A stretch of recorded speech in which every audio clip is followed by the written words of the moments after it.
Toyota Fortuner. Ayan.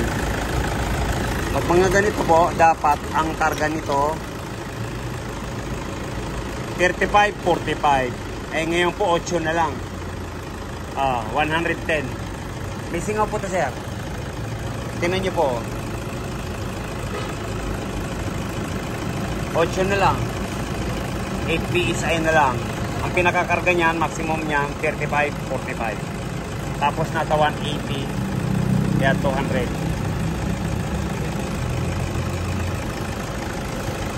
Kaya tinatanong ko po sa inyo kung may naamoy kayo dyan, malamang sa loob. Pero ilang araw na po na humina.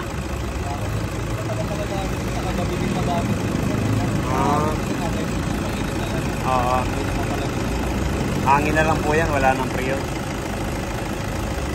Ayan. Yan po ang epekto ng nabubutas ang evaporator. Yan, ganyan. Kasi po yan, dumi na yan. Yan po yung kumakain dito sa aluminum. Wala pong pagkakaiba yan sa bakal. Ito na po yung pinakakalawang niya. Sana naman wala naman dito.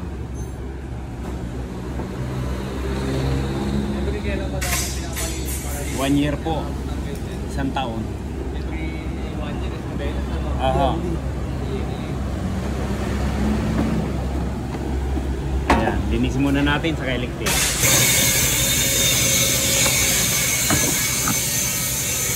Yun. So, ito rin po yun sa likod. Grabe rin.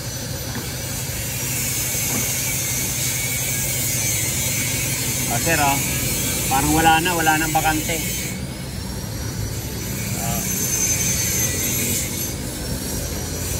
Grabe po talaga dito sa likod kasi dito po wala siyang cabin filter. Yung unahan may cabin pa po yun. Kumbaga sa anong lumusot na lang yun. Kaya mas grabe. Ayan.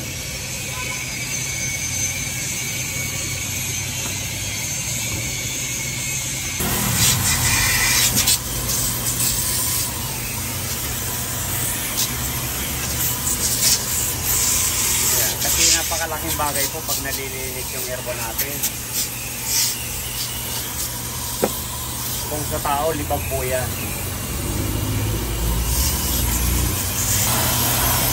Grabe. Parang tuwalya na natakatakit. Grabe. Kaya kung may sasakyan po kayo na hindi nyo napapalinis, huwag nyo na pong hintayin na magkaganito.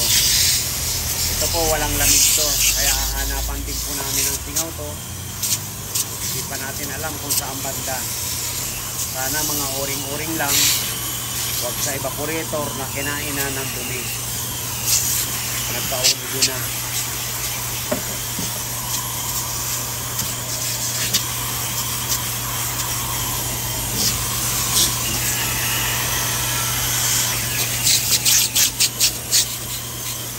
Yung sa unahan, ayan, may gito ang PSI. Ayan po.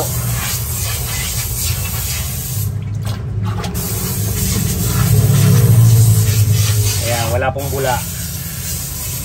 Kasi parang gulong po yan pag saglit lang. Parang gulong po yan pag nilublob natin sa tubig, sisingaw at sisingaw. Ayan, nandito pala sa hulyan. Kala ko sa expansion, hindi. Sa ilalim. Wala, sa ilalim, sir. Ayan. Ayan po. Ito po yung sinasabi ko. Dahil sa sobrang dumi niya, yun, kinain na po yung aluminum.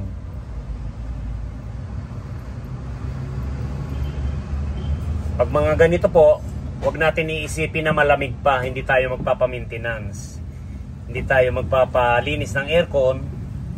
Ang isipin po natin baka masira, kaya kahit hindi po sira yan, kahit malamig yan, magpalinis tayo para hindi po tayo aabutan ng ganyan. Yan, sabagay, original pa to. Anong model yan, sir? 2010 pa. 2010, yan, ngayon lang naman bumigay. Yan lang. History ng repair. Wala palang linis. Wala pa. Walang ligo. Ayan. Nako, ayan. Kaya ayan, papalit po tayo dyan. Wala naman sa unahan, yan, nandito lang sa likod. Ayan, okay. 14 years ngayon lang po pala nalinis. Kaya hindi po tayo magtataka, naabutan tayo ng ganyan sa kuna. Mabubutas ang evaporator. Ayan, palitan natin. Ayan, dito po yung sa likod yung may butas.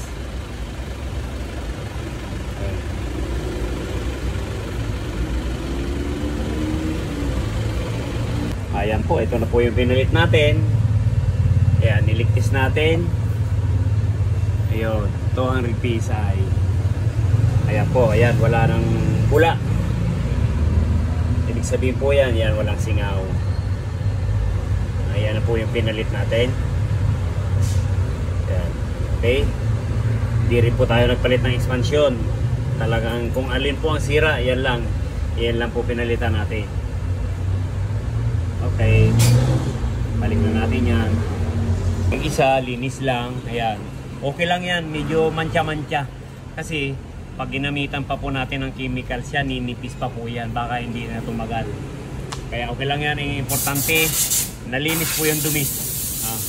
Yung medyo mancha-mancha, okay lang yan. Walang problema yan. Tapos naman ang liwanag yan sa kabila. Ayan, mga karakterize. Kita natin ang liwanag. Kanina hindi natin makita yan kasi sa sobrang dumi.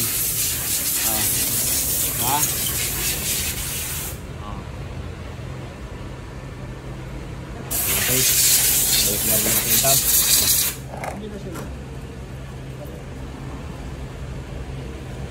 Yan, pinutol po pala natin kasi wala, raspado na po yung tornilyo. Ayan po, naibalik na. Balik na lang po yung upuan.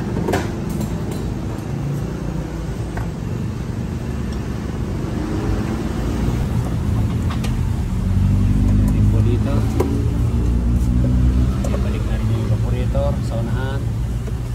Ayan, nililigtis na tayo.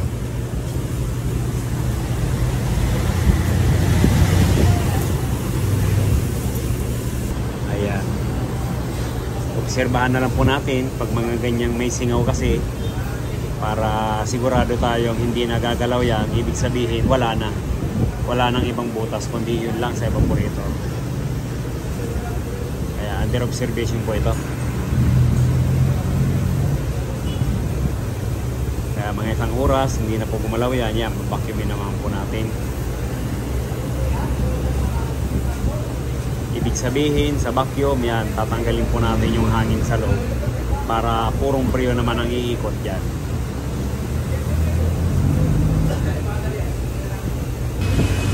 Ayan, napagkano po. Ayan. Vacuum na po tayo.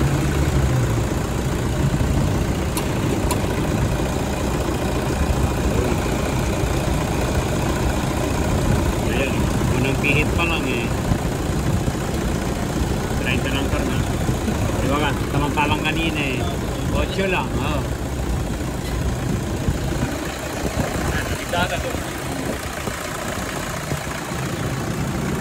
Salamat sir.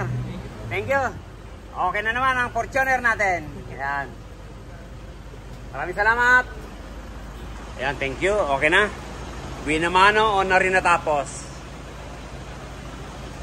Bali 3 oras lang po ginawa. Okay, maraming salamat. Kung bago lang po tayo sa ating channel, follow naman po. Share po tayo para malaman din po ng iba. Thank you, bye-bye. God bless you all. Thank you.